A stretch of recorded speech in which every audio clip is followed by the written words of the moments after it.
Boa noite a todos. Muito obrigado já pela presença de todos numa sexta-feira à noite aí reservarem um tempo para a gente conversar sobre medicina chinesa, sobre trabalhar com medicina chinesa de forma íntegra, né, de forma verdadeira, é realmente muito precioso. Então agradeço muito a presença de vocês. Esse encontro vai ficar gravado, depois eu pretendo disponibilizar no YouTube. Ao longo da nossa conversa, fiquem à vontade para escrever no chat as suas questões, comentários. De tempos em tempos eu vou parar e dar uma lida no chat para ver se tem alguma coisa. Se der tempo no final também a gente abre para conversar mais livremente. Tá bom? É,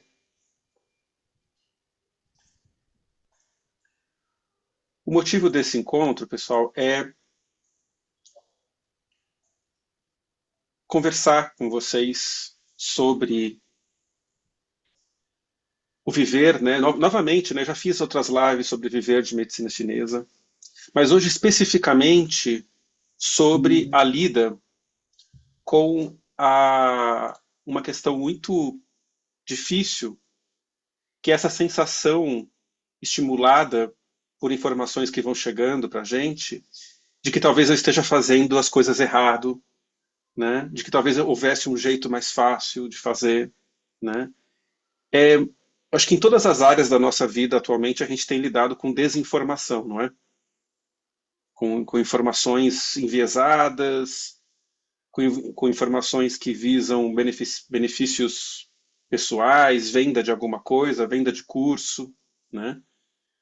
E naturalmente isso gera insegurança em vários níveis. E hoje a gente vai falar um pouco sobre inseguranças e construção de uma segurança saudável no viver de medicina chinesa. E a grande tônica já está no título, né? De que construir-se como um terapeuta de medicina chinesa não tem atalhos. Eu podia encerrar a live agora. Ou seja, tudo que a gente ouve, que promete que você vai ter um jeito muito mais curto, muito mais fácil, muito sem trabalho, para se tornar um terapeuta eficaz, a gente deve desconfiar muito fortemente. Tá? E eu vou explicar um pouco mais sobre isso. E eu queria começar falando do mestre Liu, né, do mestre Liu Shimin, nosso mestre na linhagem Agulha de Ouro, a quarta geração da linhagem Agulha de Ouro, quem trouxe para o Brasil, o fundador da escola da nossa linhagem, o Semetrac, quem me ensinou muita coisa, quase tudo, né, de medicina chinesa, a quem eu devo muito, porque não só me ensinou, como abriu as portas do Semetrac para que eu me tornasse professor, tanto do Tuiná quanto da acupuntura, do Tuiná avançado e tudo isso. E a convivência com o mestre, na medida que a gente convive lá na escola, ela é muito rica. Eu aprendo com ele todo dia. E uma das coisas que eu aprendo nessa convivência com o mestre é a sua humildade verdadeira, que se manifesta de diversas formas, dentre elas a continuidade do seu estudo. Quantas vezes eu precisei fazer reunião com o mestre depois de terminada a aula do Tuiná? Para quem não conhece, a formação em Tuiná lá na escola sempre foi e vai continuar sendo nas quartas-feiras, das 7 às 9 da noite. Então já são 9 e tanto da noite, já terminei minha aula, já guardei minhas coisas, eu desço para falar alguma coisa com ele e vou até a sala dele e ele está estudando. O mestre tem, literalmente, milhares de casos atendidos. Eu não estou falando assim, exagero, sabe? As fichas deles já estão em sei lá quanto, 2.000, não sei quantos de pacientes, né? Ele, além de ser o mestre da linhagem, ele hoje ele é vice-presidente de honra da Federação Mundial de Acupuntura, né? Já tem uma certa idade, muito consolidado. Então seria uma figura que naturalmente a gente olharia e falasse, ele não está estudando a essa altura do campeonato, né? E tá ele com os livrinhos dele, ou os livrões dele, sempre olhando, sempre aprendendo. O mestre Liu nunca teve problema de mudar, de refinar. No último retiro que ele deu, ano passado, ele deu práticas que ele aprendeu com o pai dele, o mestre Liu Pailin, e ele refinou, ele mudou práticas que tem gente que faz com ele e fazia com o pai há mais de 40 anos. E ele não teve problema nenhum em falar, olha gente, agora a gente vai fazer de um jeito um pouco diferente. E por que ele tem essa liberdade de continuar refinando a essa altura do campeonato? Porque ele sempre repete essa frase, o oceano do conhecimento não tem margem. Toda a formatura lá no Semetrac, em algum momento ele fala essa frase. Então ele prepara a gente de que o caminho de continuar estudando, continuar aprofundando, ele é literalmente infinito. Então ele é um caminho contínuo de ganhar mais segurança, de ganhar mais corpo, ganhar mais força e permanecer aberto para essa continuidade do seu desenvolvimento, né? Então o mestre Liu, ele personifica para mim essa verdadeira humildade de ter solidez, ter confiança, mas continuar aberto. Então o mestre Liu não está preocupado em defender algum tipo de abordagem, algum tipo de, como eu posso dizer, a ferro e fogo, que se é feito de um certo jeito, nunca poderá ser feito diferente, sabe? Ele está sempre aberto à continuidade de aprendizado, né? Isso é uma coisa muito, muito linda de acompanhar, né? Só que nós vivemos, né, gente, isso aqui fica bastante claro no dia a dia, que a gente vive na era da ansiedade. Essa página aqui que eu montei, eu levei literalmente, acho que 5 minutos para montar, né, essa página. Porque eu entrei no YouTube e escrevi assim, resultado rápido, né? E apareceu tudo isso aqui, em 1 segundo, não é? Emagrecer rápido, ganhar dinheiro pela internet rápido, ficar com a barriga negativa em 21 dias, acho que achei bem engraçado, né? Ficar com a barriga negativa em 21 dias, imagina, né? E até coloquei aqui quem viu Divertidamente 2, que deveria ter, quem não viu deve ver, essa figurinha da ansiedade aqui lá aí personagem da ansiedade, né? Então, gente, a gente lida cotidianamente com esse bombardeio de informação que propõe para a gente resultado rápido. Isso gera na gente uma sensação constante de inadequação se eu não estou tendo resultado rápido. Hoje mesmo eu vi um vídeo de um profissional de educação física falar assim, poxa, uma pessoa que treinou comigo, acho que 3 meses, estava muito decepcionada que tinha perdido só 2 quilos de gordura. Aí ele pegou 2 quilos de gordura na mão. Ele, sei lá, que ele pegou no açougue, sei lá. Vocês já pensaram o que é 2 quilos de gordura? É muita coisa, não é? Era um troço desse tamanho de gordura. Porque gordura é leve, né? Era gigante. Mas para a pessoa, para o cliente, para o paciente, para o treino, para quem ele estava oferecendo o treino, parecia um resultado insuficiente, não é? Em 3 meses perder 2 quilos de gordura. Porque a gente entra no YouTube e tem gente falando de ficar com a barriga negativa em 21 dias, como esse exemplo aqui. Outro dia eu ouvi, vou trazendo para a nossa área. Edgar, eu já estou há 6 meses com o consultório aberto e ainda não estou ganhando muito dinheiro. Tem um monte de gente rindo aqui, né? E por que vocês estão rindo? Porque quem realmente mergulhou e trabalha e vive de medicina chinesa, 6 meses, o que é 6 meses de tempo de consultório, gente? É nada, né? Começou ontem a trabalhar, né? Não é ontem também, é um exagero, mas 6 meses é um tempo absolutamente, assim, se você conseguir se manter minimamente, se conseguir manter o consultório aberto 6 meses, está ótimo. Porque a realidade é que um consultório de todas as áreas da saúde, inclusive de medicina chinesa, precisa estar no mesmo lugar, num trabalho de alto nível, por pelo menos 5 anos. Para começar a pensar de realmente ser sustentável, viver disso, né? teve uma outra live que a gente falou bastante disso, né? O quanto que essa construção de um consultório, vamos chamar de sucesso, né? Um consultório de referência, que a gente pode viver dele, tem essa dificuldade inicial, no início gigantesca, né? 5 anos, pelo menos. Mas depois, por exemplo, sei lá, eu e a Helena, que temos consultório há mais de 20 anos, a gente não tem 13º, a gente não tem bônus de férias, a gente não tem nada dessas coisas de quem tem, né, CLT. Por outro lado, quem que manda a gente embora? Né? Então tem o outro lado que é, hoje talvez eu tenha uma profissão muito segura, não é? Vocês entendem? É claro que um paciente ou outro, os pacientes precisam ir embora, né? A gente tem que encerrar tratamentos, a gente quer mesmo dar alta e tudo. Mas, por outro lado, a gente pode ter como resultado uma estabilidade muito grande depois de um período muito mais longo do que vendido hoje em dia. Né?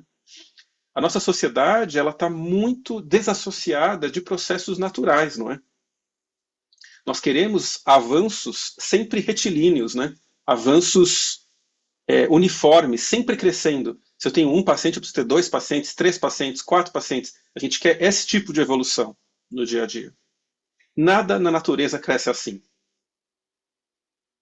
Tudo na natureza cresce um pouco, estabiliza, enraiza, cresce mais um pouco, estabiliza, muitas vezes retrocede para enraizar, depois volta a crescer. Não é assim? Tudo na natureza cresce dessa forma. Né? Mas a gente não quer crescer dessa forma. Nem no estudo, né? Nem economicamente, nem nessa construção do viver como um terapeuta. Né? E isso nos traz o seguinte, uma dicotomia muito maluca na nossa área, que é, nós desconhecemos, gente, mesmo eu estou aprendendo isso todo dia, nós desconhecemos a profundidade da medicina chinesa. Depois que eu fiz, sei lá, todos os cursos que eu podia fazer na linhagem, na escola, e depois já dando aula de medicina chinesa, eu já comecei a achar que sabia um pouco, assim, da dimensão dessa medicina. A cada ano que passa, eu vou aprendendo que eu não sei a profundidade total da potencialidade dessa medicina. Hoje mesmo eu acabei de subir para a internet a apostila, uma das apostilas finais do curso de especialização em pediatria que a gente está tendo, que termina agora em março. Um dos temas finais do curso vai ser transtorno do espectro autista. Né? É incrível como a gente olha um tema que parece um tema moderno, não é? Espectro autista não parece? É algo que super recente, super vigente e tal. E que a gente encontra textos e mestres ancestrais que já tinham se debruçado sobre esse tipo de tratamento e sistematizado e organizado e criado métodos super sofisticados de tratamento.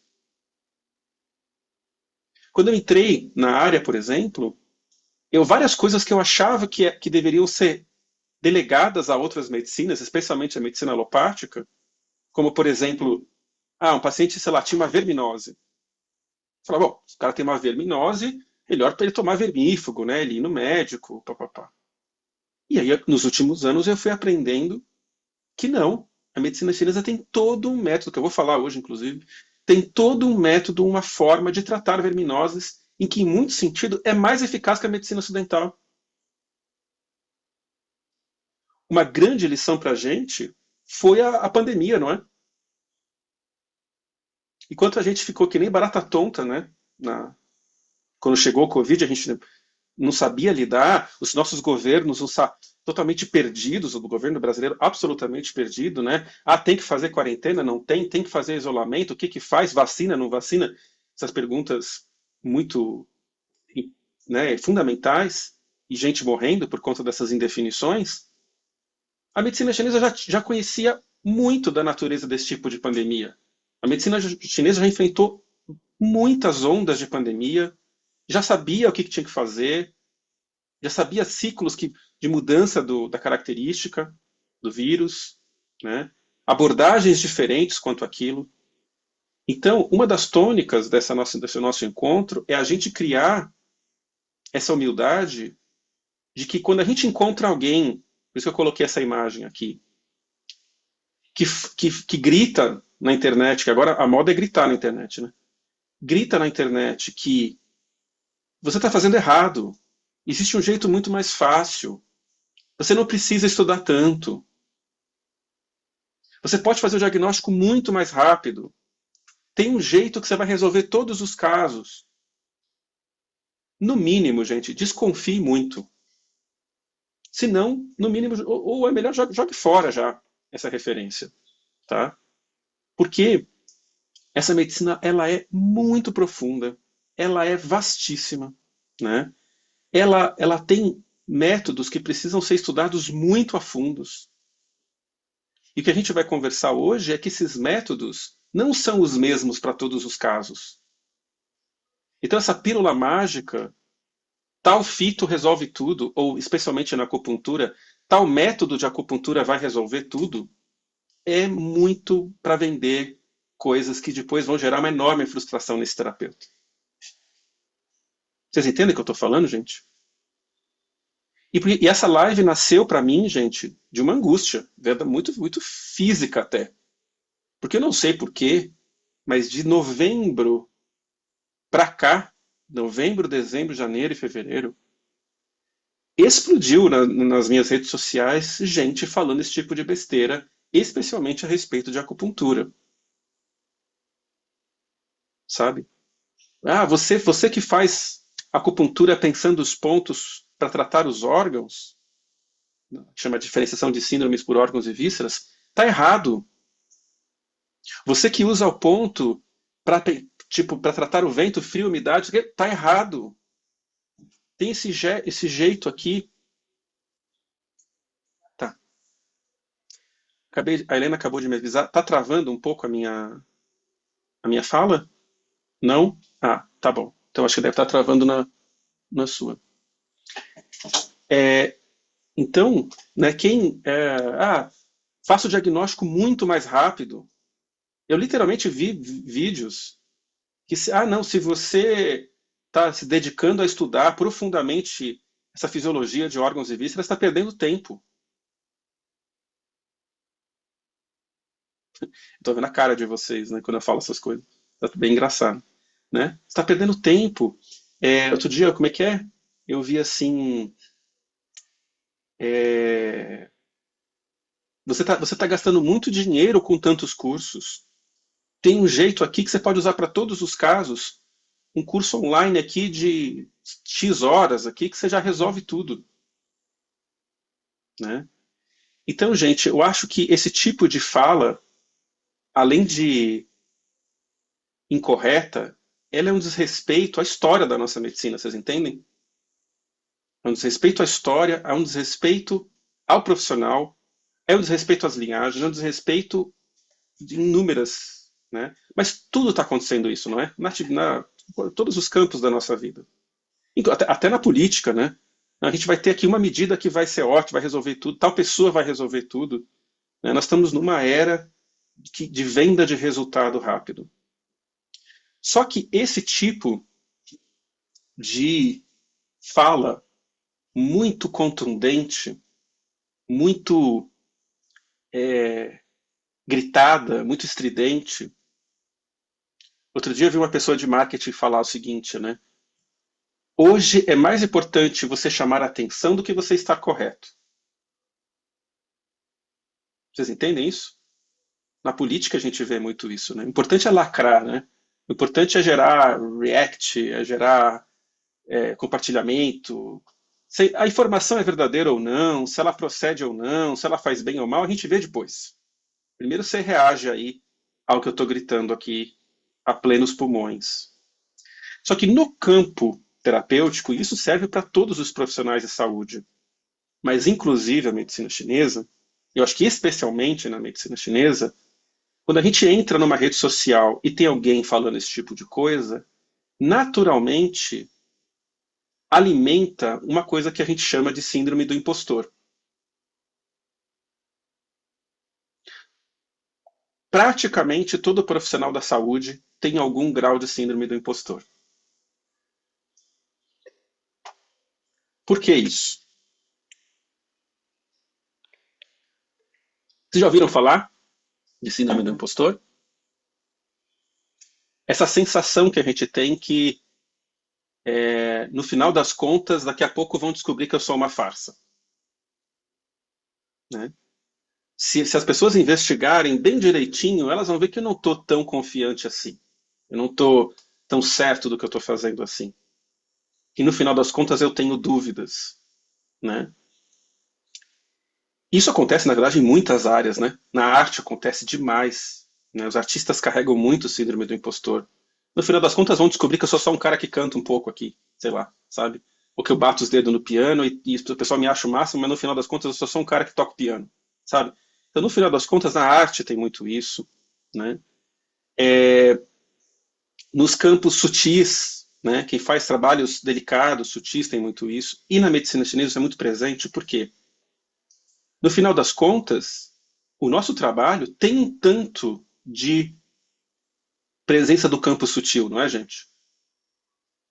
Por mais que a gente estude, crie método e tenha confiança, no final das contas, na acupuntura, por exemplo, eu vou espetar metal no corpo da pessoa, não é? Então, ou seja, no final das contas, está fazendo, parece uma coisa, uma bruxaria, não é? Se você pegar uma pessoa totalmente leiga, a acupuntura, ela é uma coisa mágica, não é? Ou assim, você estuda, estuda, estuda, estuda e prescreve um monte de ervas aqui combinadas, que parece também bruxaria. Tem um campo de sutileza no nosso trabalho. Só que saibam, pessoal, que tem todo mundo, praticamente todo mundo que eu estou vendo aqui é de medicina chinesa, que médicos, psicólogos, fisioterapeutas também carregam a síndrome do impostor. Porque no final das contas, gente, todo profissional da saúde se compromete com o método, não se compromete com o resultado. Isso é claro para vocês? Eu nunca ouvi isso num curso da nossa área. Eu ouvi essa frase, muitos alunos antigos meus já ouviram eu falar sobre isso. Eu ouvi essa frase a primeira vez tomando bronca de uma paciente. Eu era recém-formado, muito recém-formado, bem no comecinho, e fui lá atendê-la. Eu atendi em domicílio na época. Fiz uma aplicação, um caso dificílimo, inclusive de síndrome bipolar, um caso que até hoje seria extremamente difícil de tratar. E eu voltei na semana seguinte e tinha sido uma semana muito ruim para ela. Muito ruim. E eu fiquei tão constrangido dela ter tido uma semana tão difícil que minha primeira reação foi: nossa, desculpa, eu vou te devolver o dinheiro da aplicação da semana passada. Ah, e aquela mulher era, para minha sorte, né, uma juíza. E aí aquela mulher até cresceu, assim. E aí ela falou super brava comigo. Ela falou assim: acho que não te ensinaram no seu curso de formação. Mas eu vou te falar uma coisa. Todo profissional da saúde não se compromete com o resultado, se compromete com o método. Com as informações que você tinha semana passada, você fez o melhor possível no meu caso? Eu pálido, né? Suando, assim, já tomando esse esculacho da paciente, né? Eu falei, sim, eu fiz o melhor, o que eu achei que era o melhor na semana passada. Então você fez o que era, o que cabia a você. E por isso você tem que receber o valor da sua consulta. Vocês entendem essa bronca que eu tomei? Então, isso foi fundamental para minha carreira. Nesse entendimento que o processo terapêutico, em qualquer nível, em qualquer psicologia, medicina chinesa, sei lá, medicina alopática, não importa. Eu brinco que é um ping-pong, não é? Você recebe a informação e coleta a informação, por melhor que você colete a informação, o melhor que você pode fazer é estabelecer um método, ter um método para estabelecer uma resposta àquilo. E você bate a bolinha de volta. E o que você faz? Você espera o retorno dessa bolinha, não é? Como é que volta o feedback daquilo? Então, tratar uma pessoa é uma continuidade, né? É um caminho de continuidade de aprendizado. Então, eu estou cada vez aprimorando mais o entendimento e a resposta àquele paciente. Porque a gente fala, né? A gente fala que a medicina chinesa é uma medicina que trata a pessoa. Não fala, a gente não fala isso? Que é um tratamento individualizado, que é holístico e trata a pessoa como um todo. Mas na prática a gente quer ter a bola de cristal de adivinhar todas as nuances daquela pessoa e sempre acertar. Se a gente sempre acertasse, o atendimento não seria individualizado, não é? Na verdade. Seria padronizado. Vocês entendem o que eu estou falando? Então, por ser efetivamente individualizado, ela implica em respostas que são difíceis para que eu aprenda sobre aquele paciente. Então, pessoal, todo profissional da saúde e todo profissional de medicina chinesa vai lidar com água. O que é lidar com água? Todo mundo sabe aqui, né?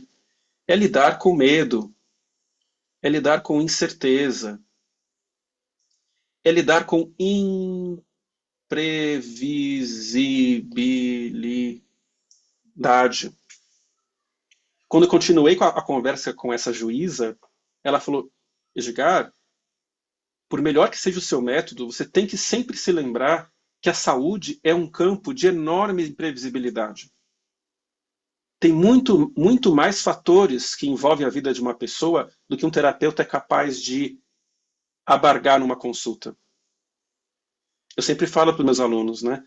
Os nossos pacientes não saem da nossa maca e entram numa câmara de vácuo e ficam lá em suspensão até a nossa próxima consulta, não é? Ele sofre todo tipo de intempérie, né?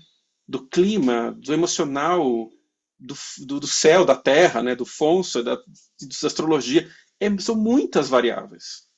São muitas, são variáveis que são intangíveis. Né? Não tem ninguém que tenha a mente que consegue envolver todas as variáveis possíveis de um tratamento. Por isso que até essa semana, numa das aulas do curso de acupuntura, do pessoal que está se formando agora, em março, eu perguntei para eles o que é considerado uma taxa de resultado positivo de um consultório de excelência na medicina chinesa. Se você tiver um consultório assim, que você é fera, que você domina os métodos, que você é bastante experiente, um mestre mesmo. Se você tiver um consultório, assim, um trabalho maravilhoso, você consegue 70% de resultado. Não é fácil chegar nesse índice. Vocês entendem, pessoal? Então, é previsto, e todo grande mestre fala disso, tá? Mestre Liu, todo mundo que eu já tive aula falava, existem 30% dos casos que você não vai conseguir resultado.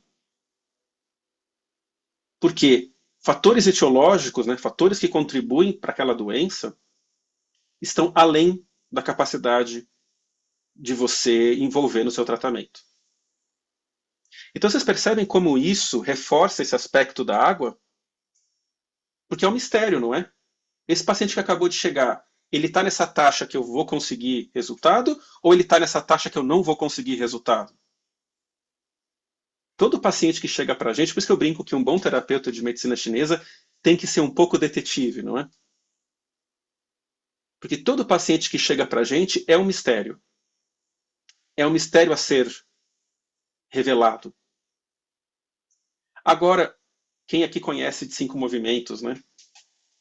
Quando eu tenho um excesso de água, quem que controla a água?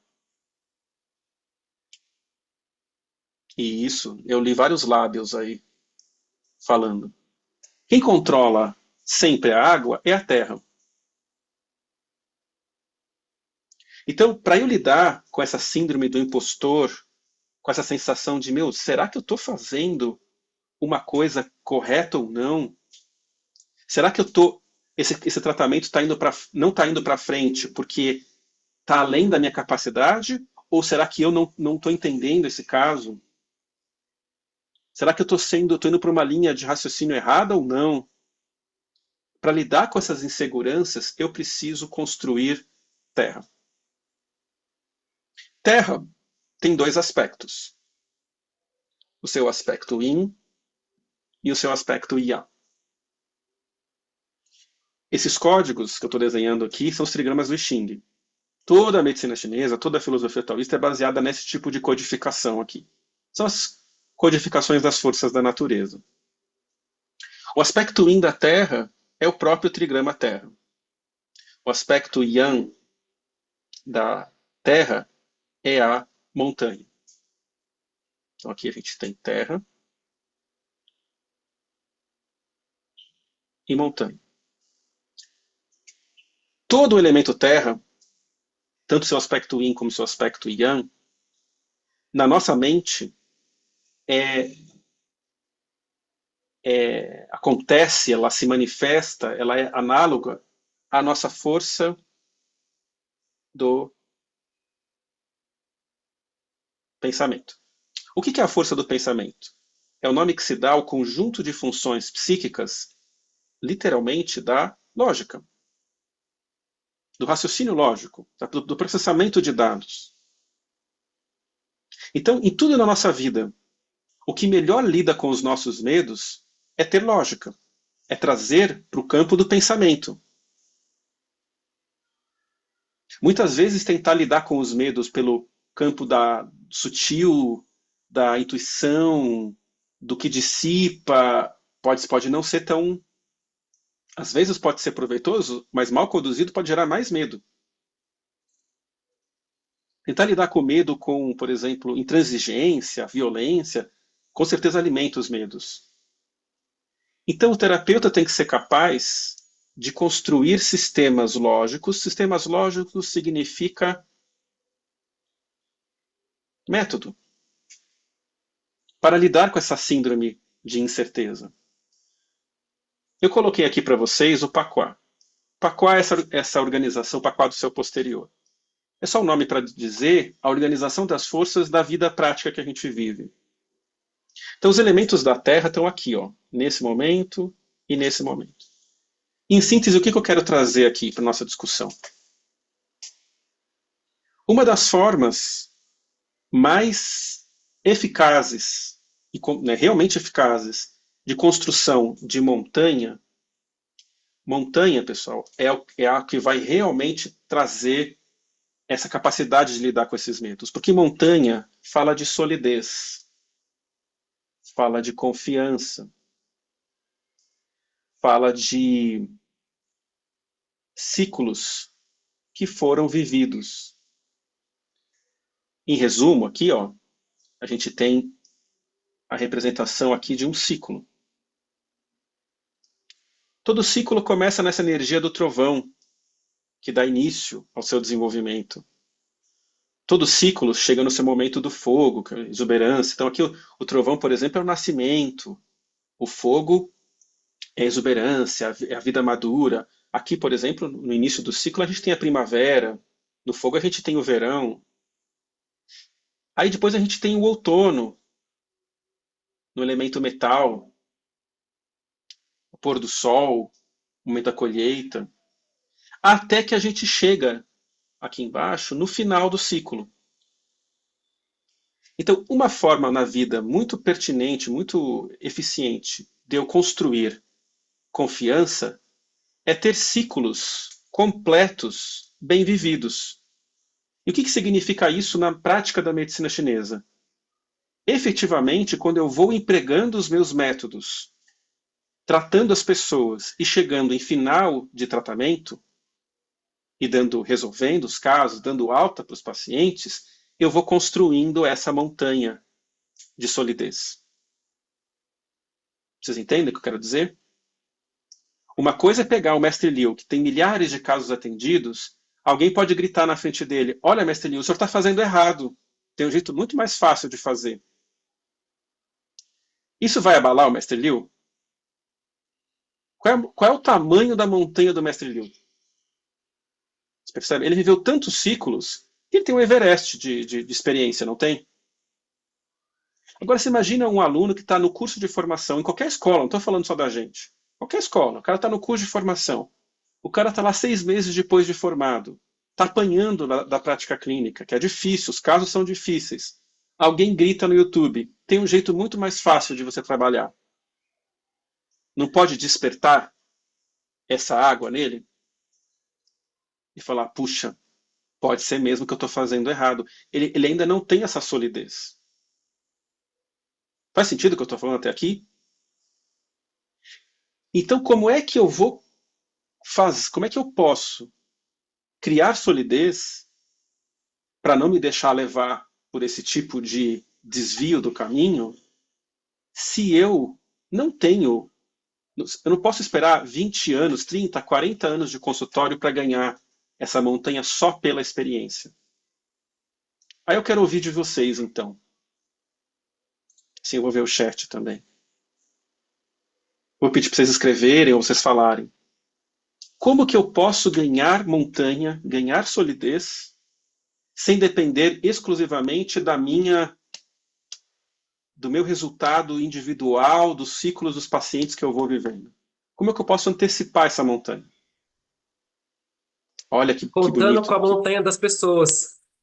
olha que fantástico. Então o Lucas falou, contando com a montanha das pessoas. O André escreveu, mentores e estudo.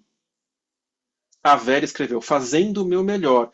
Fazendo o meu melhor, Vera, tá certo, mas eu posso fazer o meu melhor, mas eu ainda não tenho confiança no começo da carreira que o meu melhor é o melhor a ser feito.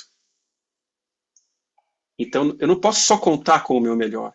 A Viviane escreveu linhagem, o Lucas escreveu se apoiando nos mestres, a Fernanda escreveu estudando para trabalhar a força do pensamento, a Cláudia escreveu seguindo o método, a Elaine escreveu estabelecendo princípios.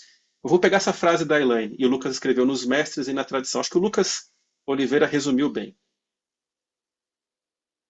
Cada vez mais eu vejo a importância da gente estudar a história da medicina chinesa. Vocês entendem? Então, estudar a história da medicina faz com que eu perceba de que, gente, eu não estou inventando roda nenhuma. Vocês entendem? Essa medicina, eu preciso ter muito humilde, porque essa medicina já tem literalmente milênios de estudo que foram sistematicamente compilados. Né? Isso constrói mestres, constrói tradição, e aí o que a Vivi trouxe, que é fantástico, né, Vivi? Que é força de linhagem.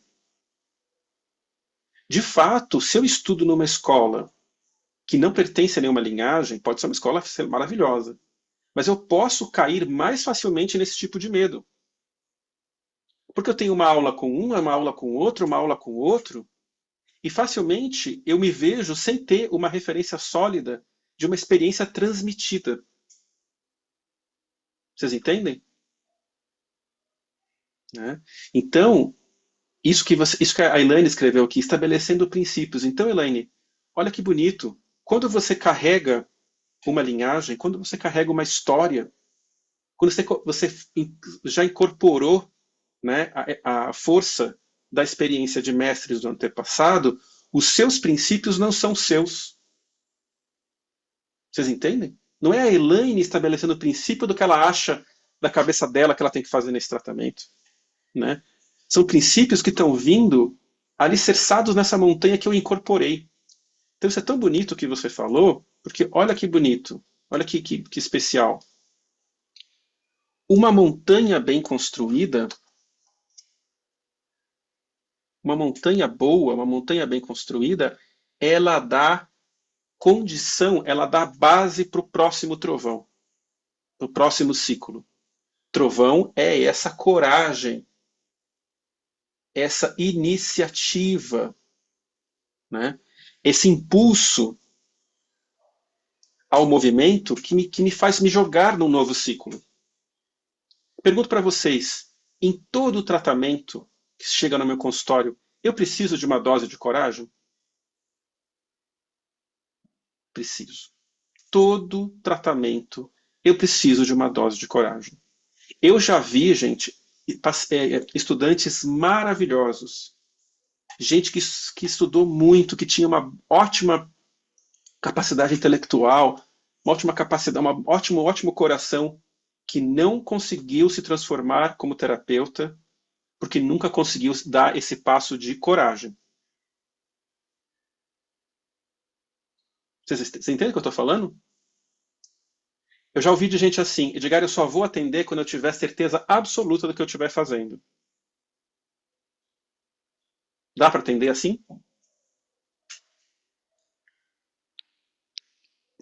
nessa introdução que a gente acabou de ter, né? Não. Criar expectativa em qualquer área da saúde. Se você vai no pronto-socorro lá, gripado, para o cara te passar o remédio mais cotidiano. Se ele falar que ele tem 100% de certeza do que ele está fazendo, ele está mentindo.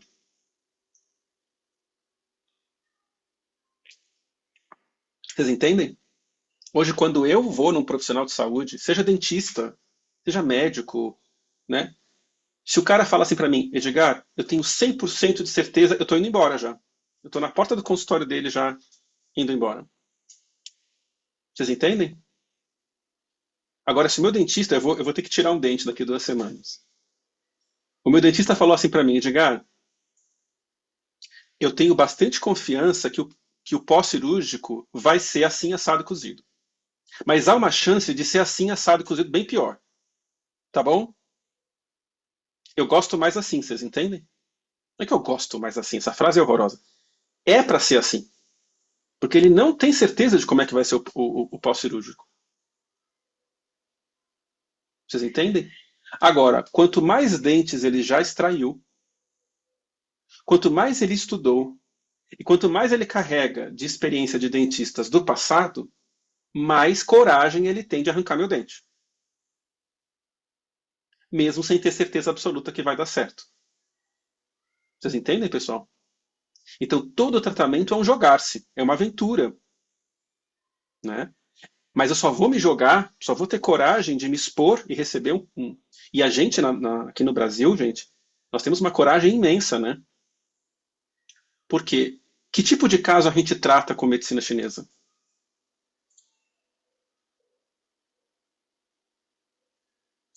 Todos. Fala, isso, Lucas. Todos. Olha que maluquice. Olha que. É quase uma pretensão, né, Lucas? A gente trata literalmente de dor no dedão do pé à queda de cabelo. Não é assim? Então, gente, para eu me abrir a porta do meu consultório e falar assim: pode vir,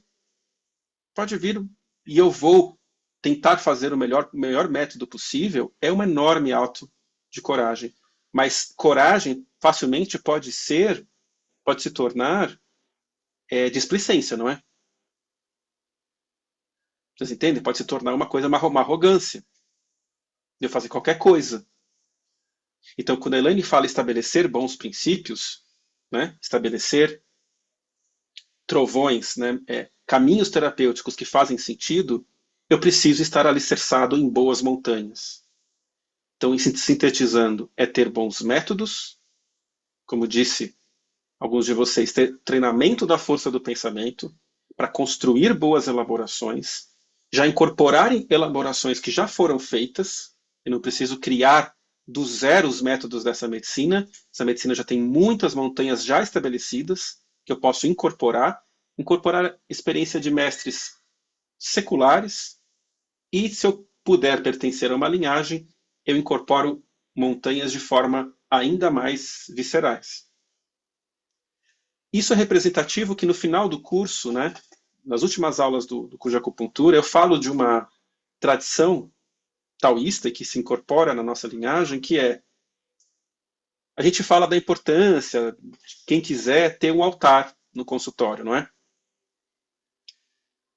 É uma coisinha muito simples, um quadrinho com um incensário lá, mas que carrega a força da linhagem, certo? E como é que eu ensino para começar o incensário lá que você vai colocar os seus incensos?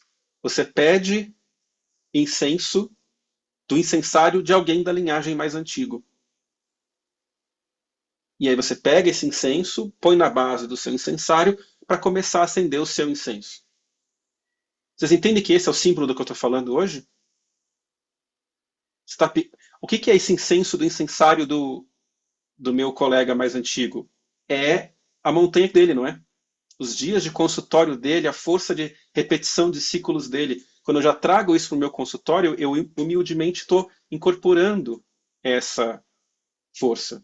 E aí eu construo agora a minha, certo? Isso nos leva, gente, à discussão desse hexagrama tão maravilhoso, um dos hexagramas mais bonitos do Xing, que é a humildade. O que é ser humilde? Vou falar bem rapidinho, tá? Senão eu passo a noite inteira falando. Mas o que é ser humilde na tradição taoísta? O que é ser humilde como terapeuta de medicina chinesa? Não há humildade sem confiança. Olha como é diferente da visão, né? Que a gente no Ocidente tem um pouco da palavra humildade, não é? Humildade, a gente pode carregar várias outras ideias, né, sobre ela. A postura de humildade é eu ter construído suficiente confiança, ter estabelecido boas referências da minha força do pensamento. Eu cheguei em várias conclusões através do meu estudo, através do meu raciocínio, elaborei coisas que são muito sólidas para mim. E, porque tenho isso muito sólido, muito confiante, eu posso permanecer aberto. Eu posso permanecer ou seja, totalmente livre para continuar aprendendo.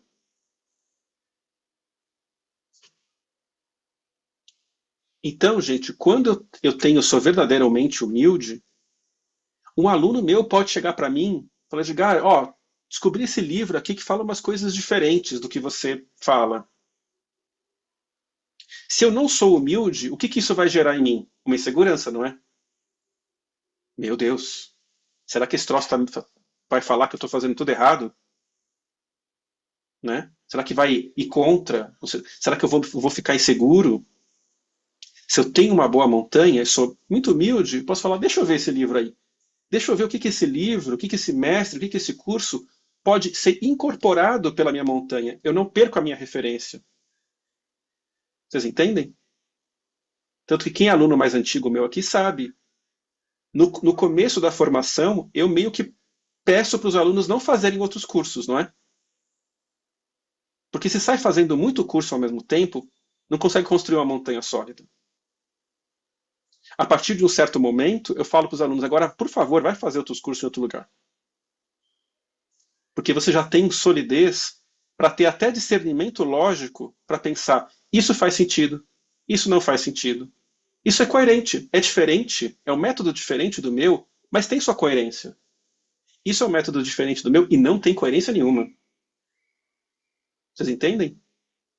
Eu fico muito orgulhoso de pegar ex-alunos meus que vão fazer uns cursos fora do Brasil, no Brasil, na internet, e voltam para mim e falam assim, Edgar, de tal coisa eu incorporei isso, aquilo, aquilo outro. Edgar, fui lá fazer não sei o quê, é uma viagem completa. E eu não precisei falar nada. Você entende? O próprio cara já consegue estar tão enraizado nos princípios dessa visão de mundo, dessa cosmovisão que é a medicina chinesa, que ele já consegue ver o que faz sentido e o que não faz sentido. Tudo bem? E aí eu só queria discutir também o papel da sensibilidade, né? Porque do jeito que eu estou falando, parece que trabalhar com medicina chinesa, então, será um campo exclusivamente lógico, exclusivamente racional. E é assim, gente. Tem sensibilidade para trabalhar com medicina chinesa? Na verdade, tem sensibilidade para tudo nessa vida, né? Mas para trabalhar como um campo sutil, como a medicina chinesa, é claro que tem sensibilidade. Mas, na visão taoísta, essa sensibilidade, ela não nos dá estrutura. A sensibilidade, ela vem como uma camada adicional sobre a estrutura. Isso é representado no hexagrama progresso gradual. De novo, nós temos a montanha dentro, tá vendo? E agora eu tenho aqui em cima o vento. Para quem já conhece de medicina chinesa, vento é a alma etérea. Então o hexagrama progresso gradual discute que como que depois de eu ter uma solidez, de eu ter método, de eu ter incorporado experiência de linhagens de mestres do passado, eu coloco a minha sensibilidade sobre isso. E eu gradualmente vou me desenvolvendo. O progresso gradual, ele discute que o desenvolvimento, o refinamento é infinito. É um pouco aquela frase do mestre, sabe? Tanto no campo da lógica, quanto no campo da sensibilidade, da intuição, né? Do que eu sinto do paciente. Mas o que eu sinto, o que eu percebo de forma sutil, não é o alicerce do tratamento, vocês entendem? Ele vem para somar ao método que já me deu estrutura. Porque, pessoal, a gente tem que ser muito humildes, falando de humildade de novo, e saber que tem dias que eu chego no consultório e estou muito ligado aos pacientes, não é? Eu estou muito bem, eu estou muito percebendo sutilezas assim muito delicadas e conseguindo refinamentos muito sutis. Todo dia estou assim no consultório? Todo dia estou nesse 100% de energia, de sensibilidade? Não estou. E ninguém está. Não tem dias que eu preciso chegar no consultório e fazer quase que só o método? Tanto que tem aluno que chega para mim e fala, Edgar, hoje eu não cheguei bem no ambulatório. Não estou bem. Sei lá, tive uma briga, dormi mal. Eu mando o aluno embora? Se ele estiver muito doente, eu mando embora, sim. Mas se ele não estiver doente, se ele estiver minimamente, se ele estiver centrado, pelo menos, o que eu vou falar para ele? Faça o método. Vai funcionar porque isso funciona há milênios. Vocês entendem, gente?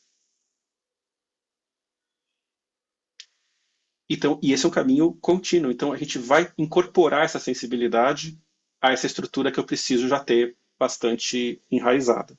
Deixa eu ver o chat aqui.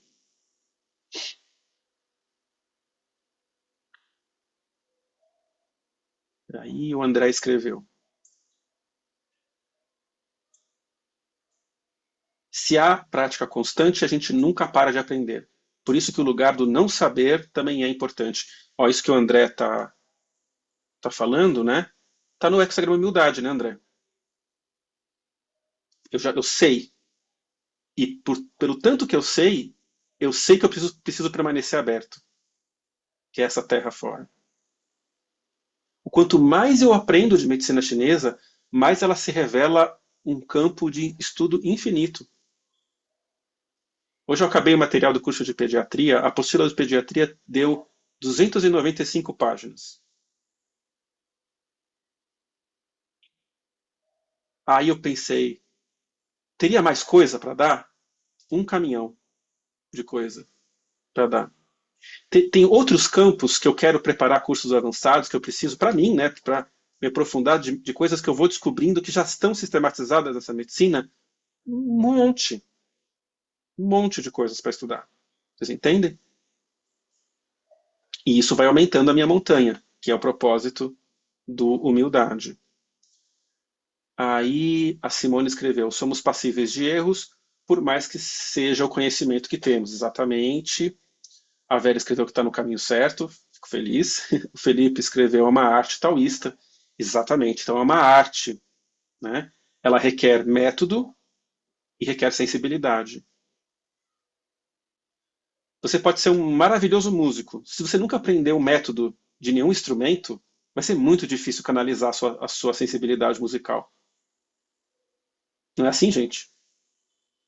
De repente você tem um ótimo talento para, sei lá, para música.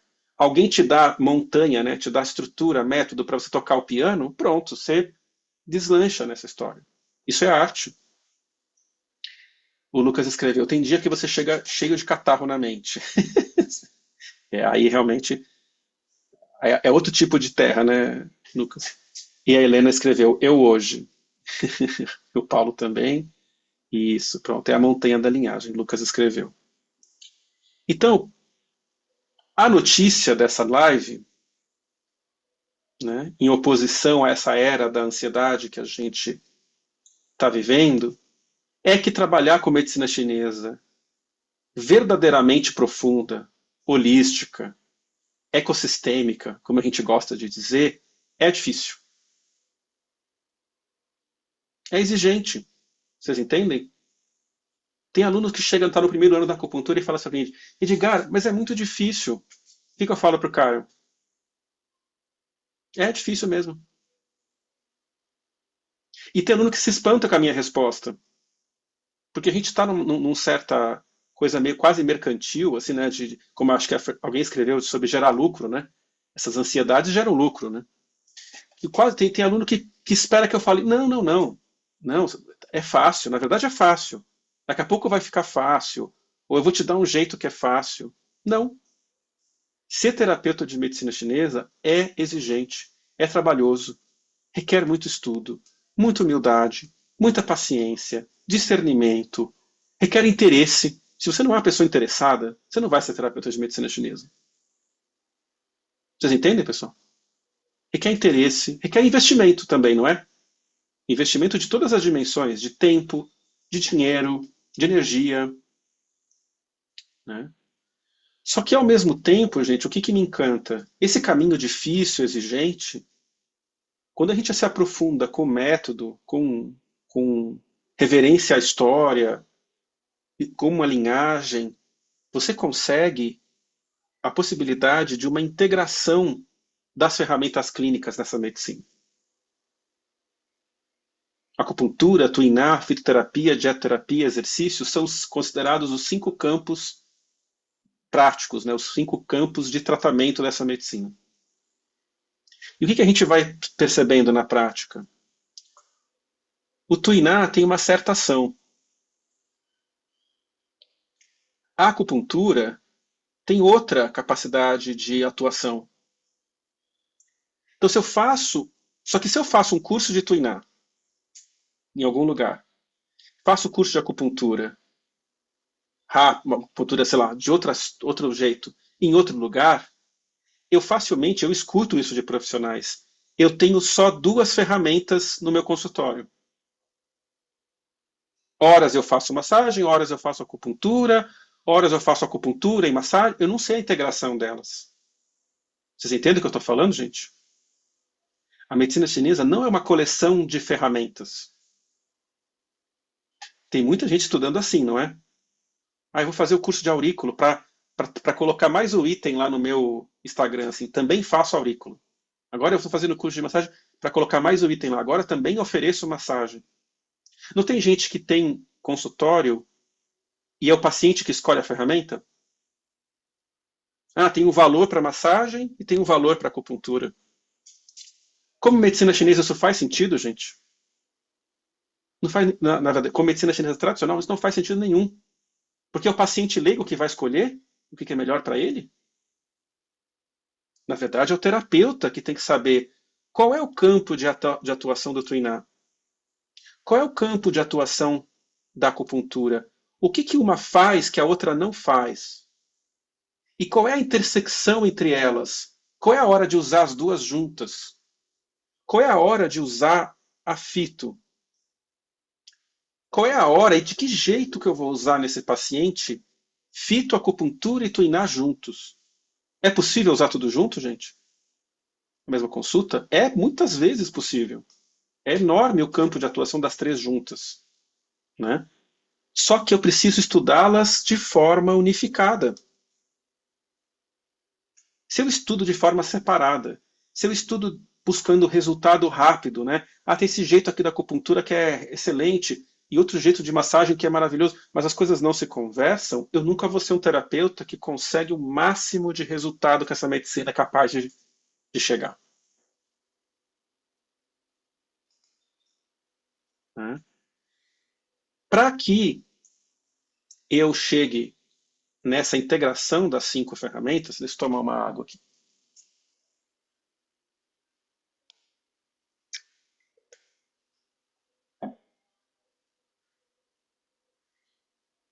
Para que eu chegue na integração das 5 ferramentas, eu preciso entender que os métodos diagnósticos são sempre os mesmos.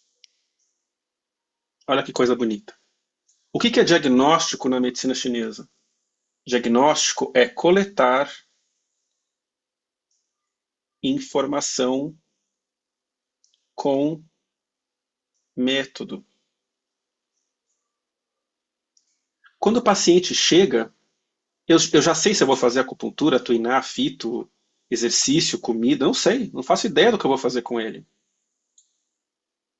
Mas eu tenho uma forma, que são os 4 métodos de diagnóstico, né? Interrogatório, inspeção, palpação, tal.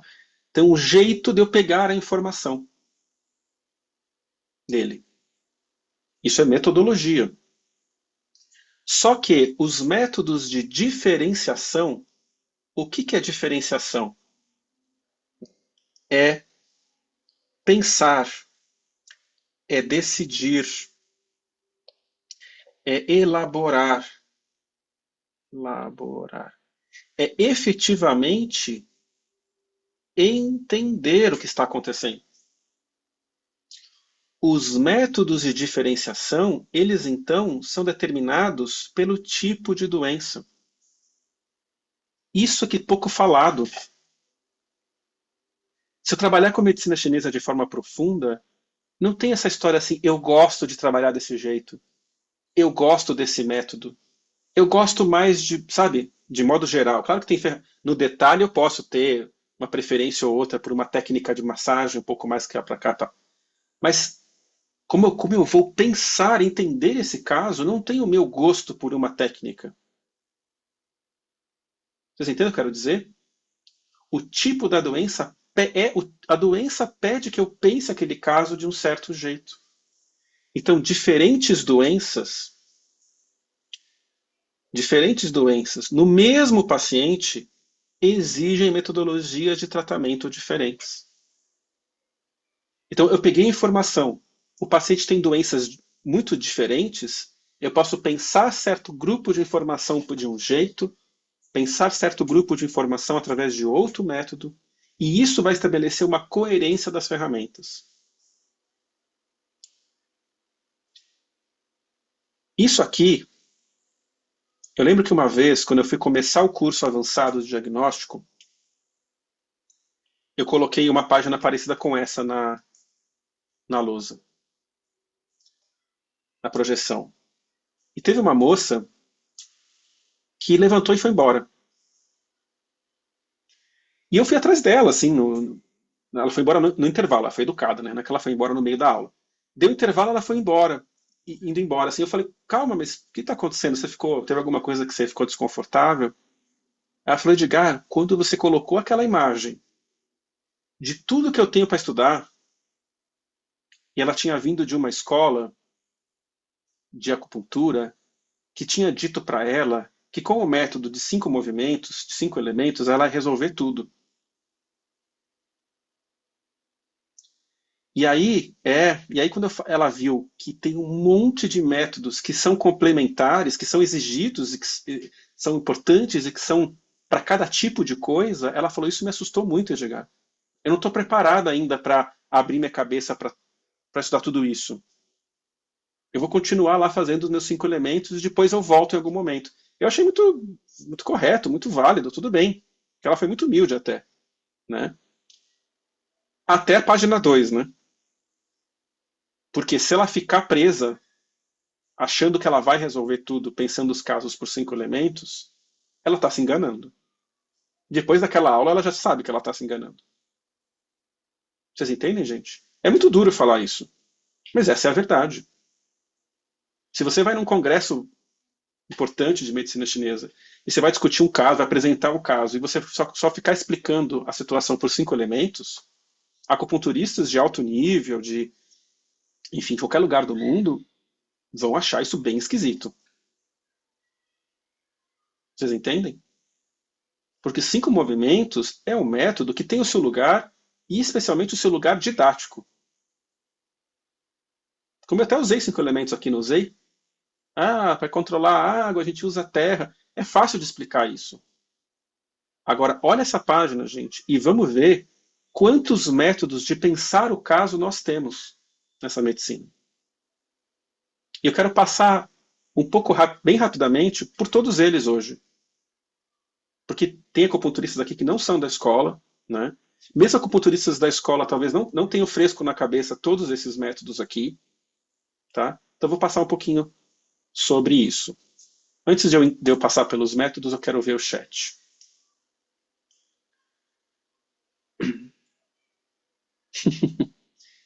Pois é, no último curso, Lucas Oliveira, no último curso de diagnóstico avançado, eu fiz a brincadeira de tentar resolver o caso de uma paciente pelo chat GPT. Né? E é interessante, foi uma experiência bem curiosa. Assim. Quando você coloca os dados de um paciente no chat GPT pedindo para ele fazer a diferenciação de síndromes pela medicina chinesa e você coloca um caso de livro, sabe? Casinho assim, bem, aqueles casinhos bem didáticos, ele acerta bastante. Porque, claro, ele vai buscar em livros que tem essa informação, né? Agora, coloca um caso real. É uma completa maluquice a resposta, tá? Então, por enquanto, nós ainda somos necessários, viu, Lucas? A gente vai ter que estudar e pensar a gente o caso. Pá, pois é, a Fernanda, sabe que essa história de escolher ferramenta, você brincou da ventosa, né? Outro dia, uma terapeuta que eu dou orientação, lá de Londres, a Renata, ela falou que chegou paciente que queria receber só a ventosa e queria sair com a marquinha da ventosa. Pô, aí acabou, né, meu? Porque aí quer dizer, você não tá decidindo nada, o paciente determina até que quer sair com a marquinha porque ele está preocupado em mostrar para as pessoas que ele recebeu a ventosa, sabe? Então, aí não dá para a gente cair nesse caminho, né? A Simone escreveu: um dos grandes desafios que enfrento como terapeuta iniciante é que o paciente está mergulhado no imediatismo da mídia e não tem paciência de passar pelo processo do tratamento que ele precisa. Isso, Simone, é tão profundo que você escreveu, né? Porque a gente. Um dos papéis de um terapeuta de medicina chinesa precisa ser, na primeira consulta, explicar para o paciente o que ele tem segundo o entendimento dessa medicina. E se ele só vai ser capaz de fazer isso se ele tiver total domínio da diferenciação de síndromes, porque a gente só vai ser capaz de explicar uma coisa de forma simples se eu estou bem consciente dela, não é assim? Vai tentar explicar para o paciente qual é o procedimento que você vai fazer quando você não sabe o que você vai fazer. Vai ser uma conversa meio de maluco, não é? Então você tem que estar com a diferenciação bem clara para poder explicar de forma clara para o paciente o que você vai fazer. Só que eu sempre discuto que a gente não discute só o que a gente vai fazer. Na primeira consulta, a gente tem que discutir prognóstico. Quanto tempo de tratamento se espera? É rápido? É lento? É médio? Qual é a periodicidade das consultas? No mundo ideal, é o terapeuta que determina a periodicidade da consulta. No seu caso, é importante vir 2 vezes por semana. No seu caso, é fundamental você vir amanhã. No seu caso, não, vem uma vez por mês que não adianta correria no seu caso. Vocês entendem? Da onde a gente tira essa informação? Método. Eu não tiro isso da cartola. Isso já é estudado na medicina chinesa. Qual é o ritmo de tratamento? O que evolui rápido? O que não evolui rápido? Eu vou dar, em julho, um retiro de estudos de caso. Um dos objetivos desse retiro, da gente vai passar o fim de semana inteiro estudando o caso, é para poder passar essa experiência, passar essa montanha, para quem estiver lá, de casos que eu atendi, para que esses terapeutas incorporem mais métodos de prognóstico. Sabe? Esse caso aqui é parecido com aquele caso, né? O Edgar deu lá, não sei o quê. Esperamos o resultado em tanto tempo de tratamento. Vocês entendem? A Helena escreveu: sim, na minha experiência também. Acontece de muitos pacientes não conseguirem sustentar o tratamento mesmo. Helena, você já me ouviu falar isso, né? Medicina chinesa é contra a cultura. Medicina chinesa, a gente está indo numa direção muito contrária ao que a cultura vigente está indo mesmo. Né? Outro dia eu estava dando orientação, semana passada, para algum terapeuta, não me lembro quem foi. Estava dando orientação de caso, e aí a terapeuta estava com um caso difícil e falou assim para mim: ah, mas a paciente chegou e já falou na primeira consulta que não vai mudar a alimentação, não vai parar de tomar o anticoncepcional, não vai dormir mais cedo, não, sabe? Quer dizer, a paciente já chegou com todas essas exigências e condições que tira a possibilidade de um cultivo de saúde. Vocês entendem? E aí vem essa cultura mesmo de eu estou pagando, você que me resolva. Que é um pouco a cultura vigente, não é? O André coloca aqui: Edgar, você pode comentar sobre o Ticu medicinal, emissão e aplicação de Ti pelas mãos? André, não é o tema de hoje, né, mas de forma bem sintética, é um outro campo de intersecção. Intersecção do quê? Tuinar com exercício. Na linhagem a gente tem isso. No Tuinar avançado, eu ensino o Tuinar Ticum. Ou seja, Eu tratar com as mãos através da projeção de energia. Então é uma intersecção entre massagem, não é massagem, né, de tocar, mas é usar os conhecimentos da massagem, canal, pontos importantes e tal, através de exercício, certo? É, Sabendo que o Qigong medicinal ele poderia ser feito à distância. É como se fosse semelhante ao Reiki. e isso. Aí vai para um campo muito sutil, né, André? Que é possível também. Eu sei que é possível, tá? E de certa forma, ainda continua sendo uma intersecção de Tuiná com, porque eu vou estar usando os conhecimentos de anatomia, de canal, de intenção, só que à distância, tá? Isso existe. Isso não é medicina, talvez é medicina chinesa, sim, mas de um campo bastante sutil, bastante vento, né? Então ele vai exigir bastante progresso gradual. Você sabe que na linhagem, André, existe, quando vai se transmitir esse tipo de conhecimento sutil, eu dei aula dessa semana sobre isso. Tem a tal das 8 proibições. Uma hora eu posso te passar isso com calma. Uma das 8 proibições é: você não ensina esse tipo de técnica para quem não tem total domínio diagnóstico, para quem já não conhece acupuntura, para quem já não conhece fito. Por que tem essas proibições para passar uma ferramenta sutil como essa? Porque se você ensina uma ferramenta sutil para um cara que não tem essa montanha, ele vai achar que ele vai resolver tudo com isso. Ele vai achar que se aplica a tudo. Ele vai achar que ele achou a solução mágica. Ele faz tudo à distância, ele resolve. Vocês entendem? E não é assim medicina. Porque a gente aprende o que na medicina chinesa? Coisas do sutil, soluções do sutil, coisas, a gente usando uma linguagem taoísta que você entende bem, André, coisas do céu, soluções do céu, coisas do ser humano, soluções do ser humano, coisas da terra, soluções da terra. Você não vai pegar uma pessoa anêmica que está fazendo uma dieta restritiva e você vai fazer tipo uma distância, ela vai passar a ter sangue.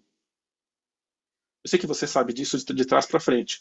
Mas tem gente que, se você não dá essa base, o cara acha que vai resolver a anemia fazendo aplicação à distância com a pessoa que não come. Tá claro o que eu estou falando, que eu expliquei para o André? Pronto. A Norma escreveu: agora entendo porque na China o curso dura 5 anos. É muito mais que 5 anos, Norma. 5 anos é curso de formação. Depois tem residência, tem especialização, continua. Tá? A Jéssica escreveu coração e estrela, bizarro. Não entendi seu comentário, Jéssica. O que é coração e estrela? Não, é que a gente comentou que a pessoa chega pedindo ventosa e ainda quer sair com a marquinha. Eu já perdi as Ah, contas sim. de quantas vezes as pessoas, eu quero a marquinha. Eu vim aqui porque eu quero a marquinha. Eu falei, oi? Né? E Pronto. aí alguém comentou que tem ventosa de coração. Eu falei, tem de coração e de estrela. É Ah, muito bizarro. pronto. Eu nem vou me abster de comentários. A Helena. Tá, coração, pronto. Caio, você estava com a mão levantada aí? Quer falar alguma coisa? Não, eu ia só falar que também tem uma coisa que eu percebo no consultório aqui, né, com a Fer, é que as pessoas têm uma educação que vem da medicina alopática, que é meio assim, toma uma bomba e resolve, né? Uhum, E aí elas sempre vêm com essa perspectiva muitas vezes, né? Então tem esse sim, trabalho também que eu acho sempre importante falar, que a medicina natural ela tem um outro tempo, né? Às vezes ela é tão rápida quanto, mas muitas vezes, né, conforme o padrão das isso, questões, ela tem outro tempo, né? E a pessoa tem que entender isso, isso, né? É só isso, total. corroborar. Exatamente. Tem uma frase que eu gosto muito que é: todo profissional de medicina chinesa é também um educador. Mesmo que você não faça cursos, né, aulas, sei lá, coisas públicas assim de divulgação, você é o educador daquele paciente. Teve um aluno que entregou um trabalho de conclusão de curso muito bonito esse ano, que é o Pedro, sobre práticas xamânicas, muito ancestrais da medicina, muito legal o trabalho dele. E ele discute os termos antigos que se referiam aos terapeutas, antes do termo médico existir, né? E um dos termos, eu não vou lembrar o termo em chinês agora, mas um dos termos, Caio, que se referia aos xamãs era o professor, sabe? Então era o cara que ele não só vinha com a ferramenta da cura, mas ele explicava, olha, pare de fazer isso, passa a fazer isso, esse hábito não está te fazendo bem, né? O papel educativo, então, ele sempre existiu na medicina chinesa. Tá? A Bruna escreveu, tenho tido muita dificuldade com esse imediatismo, quanto ao emagrecimento, ainda mais com o Ozempic. Essa semana tive um caso que tive uma conversa de 40 minutos sobre as escolhas dele, e a gente lida isso, então, cotidianamente, Bruna. Essa questão do Ozempic, eu nem vou entrar aqui, senão vai dar mais uma live, né? Mas é uma coisa dificílima mesmo, porque emagrecer dá um trabalho enorme, não é, gente? E como é que você vai convencer a pessoa a ir para um caminho natural? Você tem uma coisa que parece prometer para ela algo muito mais rápido, né? Oi, Lari. Né? O André escreveu, a medicina educa e a educação cura. Essa frase é maravilhosa, André. Muito bom. Diga, Elaine, por favor. Eu queria colocar que é uma coisa que eu falo, que os pacientes também são agentes da própria saúde. Uhum. Porque se não houver mudanças, e a gente sabe que mudanças demoram, né? Tem todo aquele processo de consciência, aceitação e transformação, então que isso é um longo período. Para algumas pessoas pode até ser mais rápido, mas isso demora. Incorporar novos hábitos. A maioria chega totalmente sem alma corpórea. Então, conforme, né, ou fito, ou massagem, ou acupuntura, né, vai dando um pouco dessa sensação, e se apropriando. Ah, não, porque antes eu não sentia que eu tinha problemas, né? A pessoa vai entendendo, dormi cedo, acordei melhor. É, Enfim, pulei uma refeição, agora eu tô comendo, eu tô melhorando. Agora eu tô bebendo água. Então, é um processo que, na minha opinião, 99% do sucesso é do paciente, porque se ele conseguir entender o que a gente, né, transformar o que a gente fala em consulta, né, explicar, o resultado eu acho que tende a ser melhor, né? Então, eu falo bastante, assim, porque senão não anda. E como todo mundo aqui, quem nunca teve um paciente que falou isso, né? Que não vai tomar café da manhã, que não bebe água mesmo, e é isso aí. Então, não sei. Aí cada um tem um perfil, né? Explicar com acolhimento que, ok, né, por um período, porque também a gente consegue mudar isso, né? Se ele pelo menos tomar fita, né, ou ir nas consultas, né? Mas era só essa observação. E aí, e acho bonito o comentário do Fernando aqui no chat, muito parecido com o termo sensei, que no Japão é usado para professores e médicos. Você vê essa intersecção, né, dos dois conceitos. Agora, Elaine, para que a gente passe até orientações de exercício, de hábito de alimentação que façam sentido, eu só posso passar isso se eu entender o caso. Esse é o nosso papel, fundamentalmente. Né? Para escolher ferramenta, para saber se eu vou fazer uma coisa ou outra, prescrição de fito e tal, preciso entender. Então, para entender o caso, a gente cai aqui, que é onde eu queria chegar bastante na live de hoje.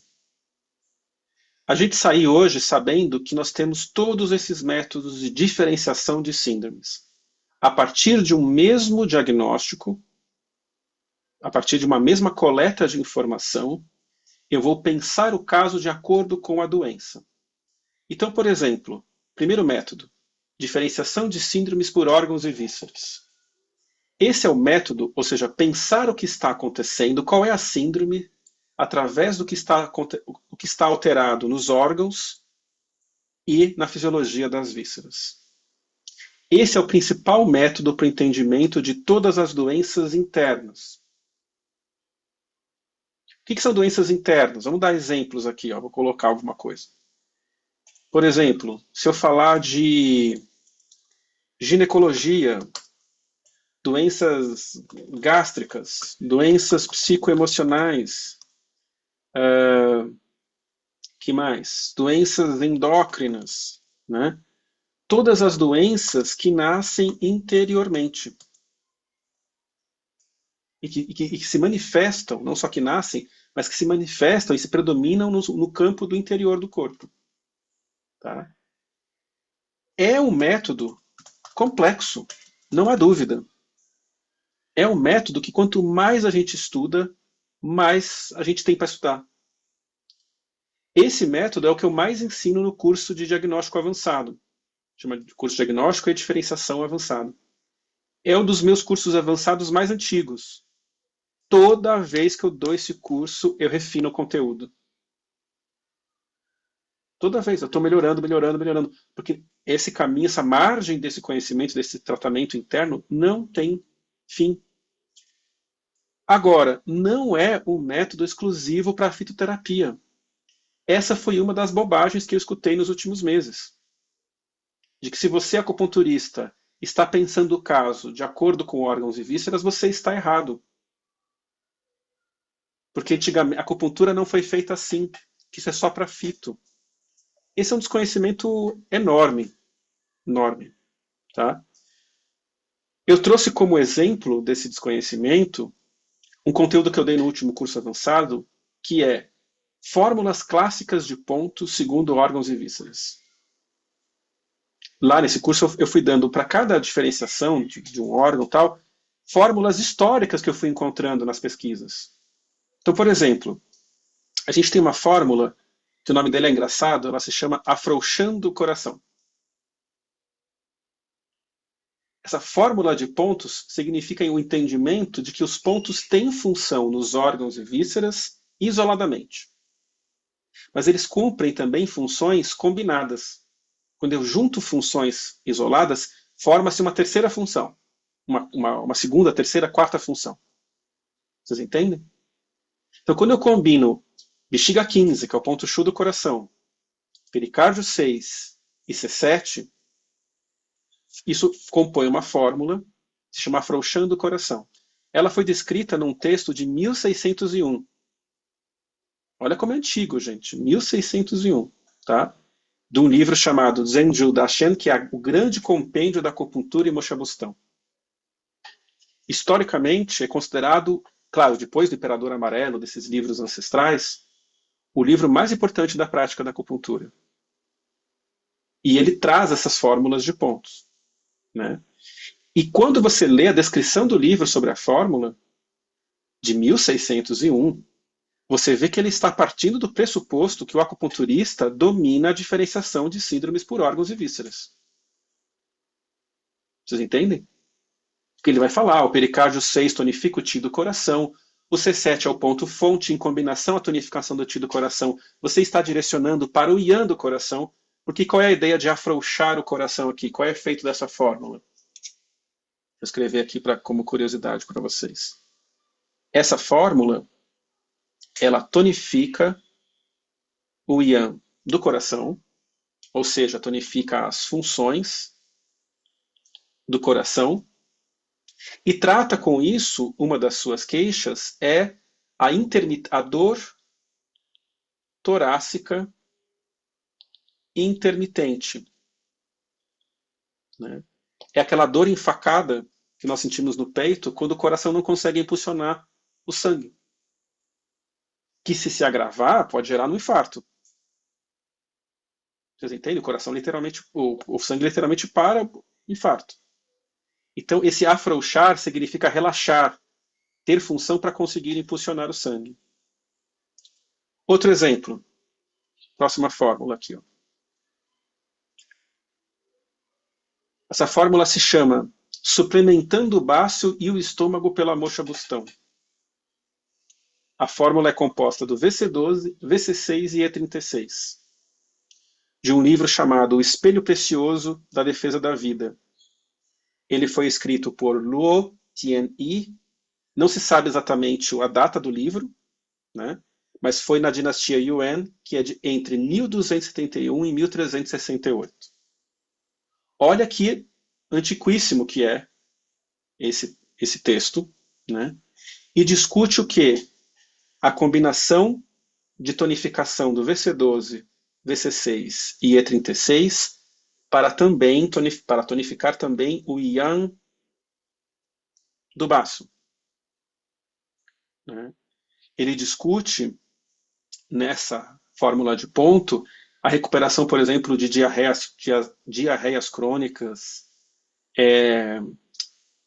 formação de hematomas, né, desgaste do baço crônico. E ele vai falar sobre a importância da moxa nesses 3 pontos. Como curiosidade histórica, esse mestre Luo Tianyi, que deixou essa fórmula de ponto, ele foi estudante, foi discípulo de um outro mestre muito mais famoso, que chama Li Dongyuan.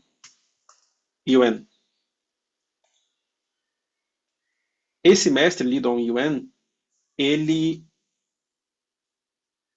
teve uma pesquisa durante a sua vida sobre... Isso que eu estou dizendo só como curiosidade, só para a gente se lembrar do começo da live de hoje, de que a gente não conhece a dimensão da medicina chinesa. Quando você estuda a história desse Li Dongyuan, você descobre que ele foi um pesquisador sobre a importância dos impactos sociais na saúde individual. Não é um tema contemporâneo? A gente não está falando disso hoje? Né? Ele discutia sobre o impacto da fome, o impacto das guerras, das epidemias, da pobreza, como que isso vai gerar uma pessoa, por exemplo, com o baço fraco. Ele falava, né, ele deixou como legado, assim, como é que você vai pedir para o cara tonificar o baço dele, como é que você vai tentar tonificar o baço do paciente se ele não tem o que comer? Ele está falando isso por volta de 1300. Isso é vigente hoje?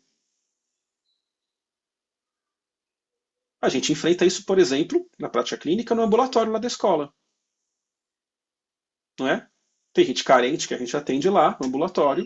O que você fala? A pessoa está lá com deficiência do baço, com deficiência do sangue, com vários sintomas de questões digestórias.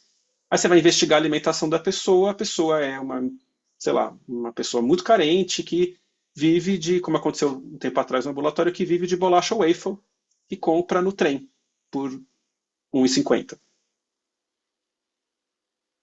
Você entende? Então ele estava discutindo isso. E aí ele vai falar que, assim, se você vai tratar efetivamente essa pessoa, você tem que tratar a sociedade. Não é bonito isso? Né? Mas toda essa discussão parte do pressuposto que esses pontos estão sob o método de diferenciação de síndromes por órgãos e vísceras. Tudo bem? Agora, o terapeuta de medicina chinesa pode ficar restrito só a entender órgão e víscera? Não, claro que não. Tem mais um monte de métodos. Por exemplo, diferenciação por síndrome Bi. Síndrome Bi é o grande método da ortopedia. Não é o único, mas é um método de tratar a ortopedia. Bi significa obstrução. É o entendimento que toda dor decorre de uma obstrução. Esse método de diferenciação vai entender por que a pessoa não está se movendo livremente, qual é a natureza da obstrução que ela tem. Né? É um método que não é focado na diminuição da dor. É um método focado na resolução do fator obstrutivo. Então a gente vai entender essa obstrução que a pessoa tem uma natureza do frio, da umidade, do vento. Né? Essa é uma nomenclatura técnica. Quando a gente fala que tem o frio, não quer dizer que tem literalmente o frio climático. Né? É só um código para dizer que há uma contratura obstrutiva ali. Vocês entendem? Vocês percebem que cada método de diferenciação tem uma linguagem? Então o terapeuta de medicina chinesa tem que saber mudar na linguagem da medicina chinesa quase como dialeto, sabe? Agora eu vou falar em órgãos e vísceras, agora eu vou falar em síndrome Bi. O mesmo paciente pode chegar com o caso que tem um lado dele de órgãos e vísceras e o outro lado de síndrome Bi? Claro que pode. Ele pode chegar com uma palpitação e com dor no joelho, certo? Eu vou ter que pensar essa palpitação por órgãos e vísceras, eu tenho que pensar essa dor no joelho por síndrome Bi. Tem outro método de diferenciação que é por síndrome Wei. Wei significa murcho. É um método também que pensa ortopedia, que pensa locomoção, mas pensa peraí, tem casos que a pessoa não está se movendo livremente, mas não é porque ela está com dor, mas é porque ela está fraca. Ela não consegue se mexer livremente. Vocês entendem isso, pessoal? Que hoje a gente vai, no Ocidente, provavelmente caminhar para as doenças neurológicas, não é? Síndrome lateral amiotrófica, esclerose múltipla. Isso para falar de doenças graves, mas um dia que você acordou e falou, nossa, eu estou tão fraco que eu não consigo nem andar, espero que nunca tenha passado por isso, né? Você tá já no... Esse momento teria que ser entendido o seu caso por síndrome Whey. Vocês entendem? Que tem todo um método de pensar ferramentas para isso. Como que faz acupuntura? Como que faz fito? Como que faz massagem? Síndrome Whey é um excelente campo de intersecção. Usamos todas as ferramentas juntas para tratar uma síndrome Whey. Tudo bem, gente? Está sendo interessante eu passar rapidinho pelos métodos assim? Vai apresentando? Tá, então eu vou continuar. Método de diferenciação de síndromes por canais e colaterais. É pensar o caso sobre o que está acontecendo com a circulação da pessoa. Esse canal ele está obstruído, ele está livre fluxo, esse canal está em excesso, esse canal está sobrecarregado. Ela serve para doenças, para quadros no nível circulatório. Né? Para tratar dores, desconforto, alteração de sensibilidade. Né? É desse método que vem o conhecimento dos canais tendinomusculares, ou seja, os canais superficiais do corpo. Desse método vem muito conhecimento dos microsistemas. Sabe microsistema, gente? Como que eu agulho um lugar do corpo representando o corpo todo, não é assim? Microsistema auricular, microsistema abdominal, microsistema da mão, tem um monte de microsistemas. Agora, aqui tem muito problema atualmente. Como se difundiu muito os resultados desses microsistemas, da atuação sobre canais e colaterais, e eu tenho ouvido muito esses vídeos e propaganda de curso que esse método trata tudo. Trata tudo?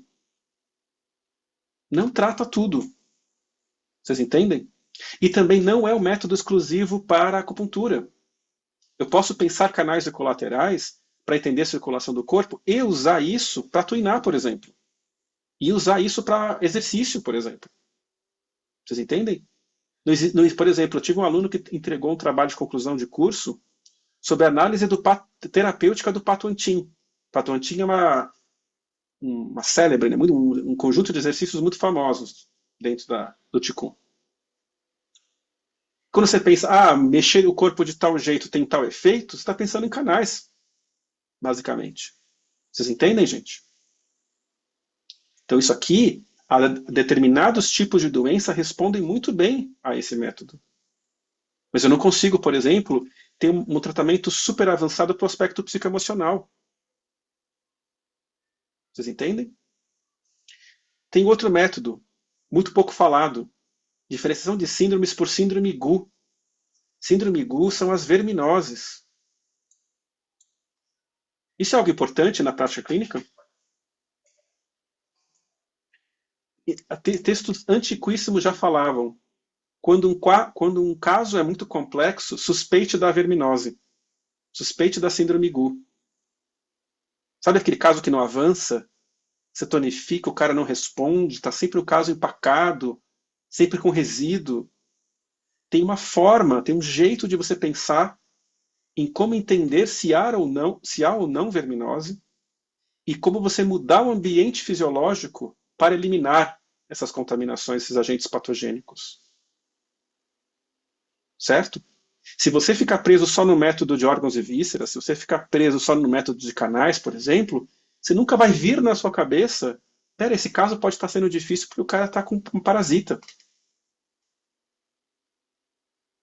Certo? Outro método. Diferenciação de síndromes por fatores exógenos. Os fatores exógenos são os climáticos. Né? É entender que todos nós sofremos quando o clima é perverso. Né? Quer dizer, quando o clima é exagerado. No consultório a gente já não está vendo o impacto desse calor que a gente está vivendo aqui em São Paulo. Já estamos vendo. Né?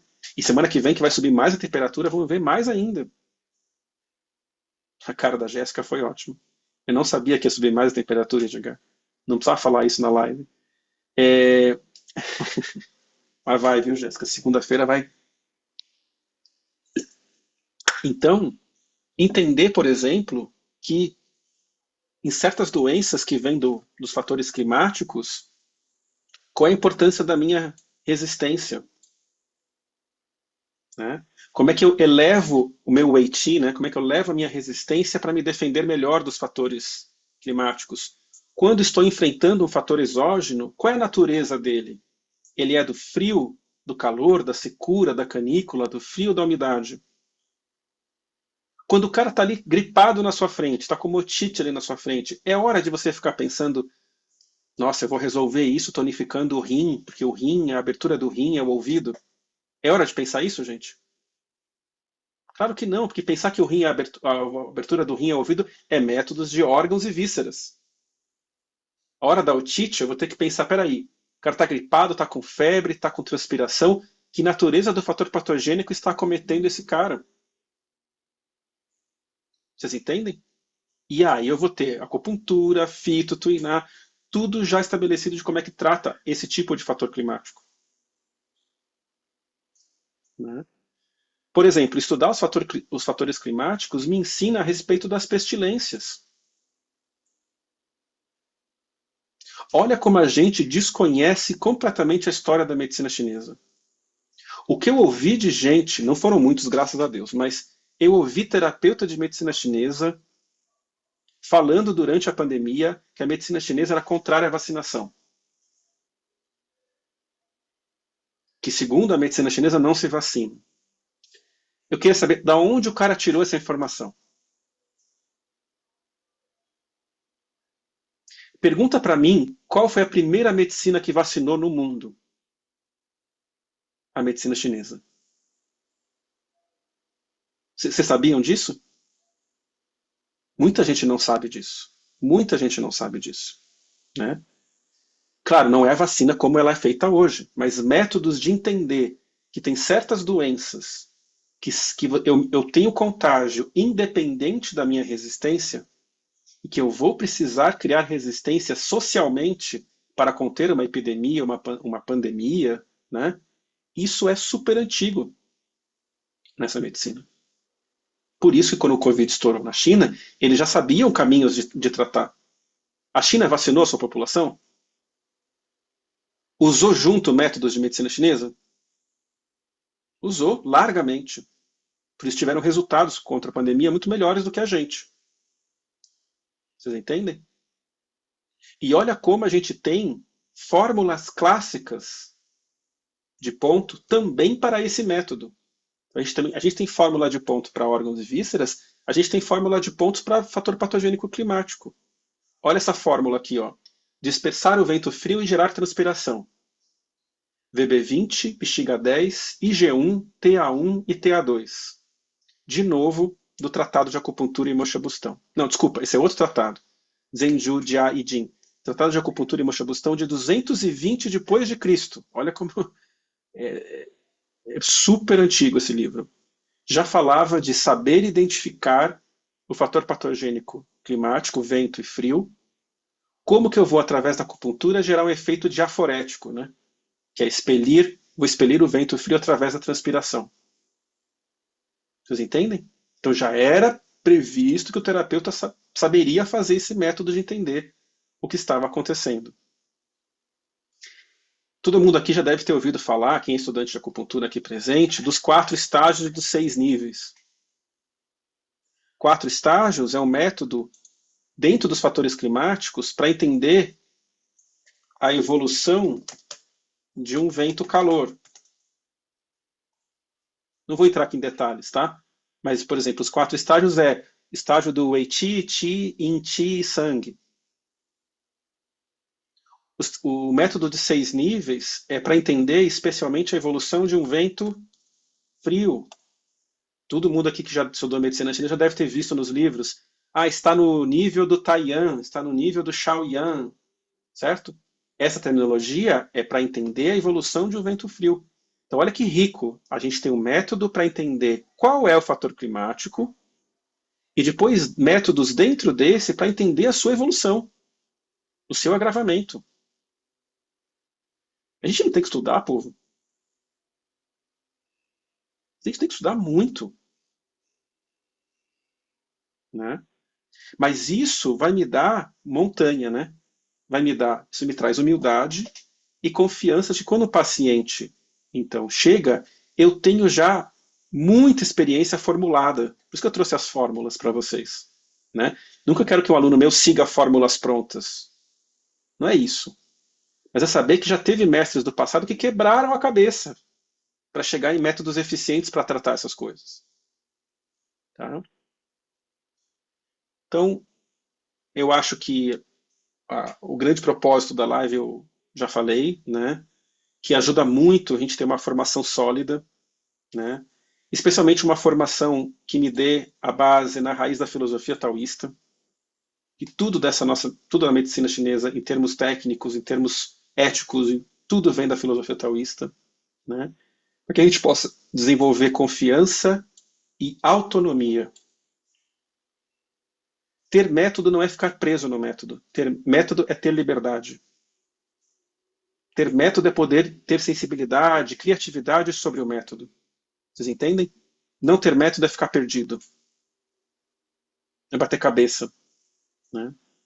Ter consciência para identificar incorreções, incoerências, quando eu me deparar com uma informação louca na internet de alguém vendendo um curso que vai te resolver em 1 minuto tudo o que você precisa fazer.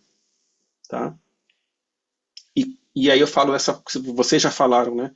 A força da linhagem para diminuir essa ansiedade e a pressão social, que vem da mídia, que vem dos pacientes, que vem da gente mesmo.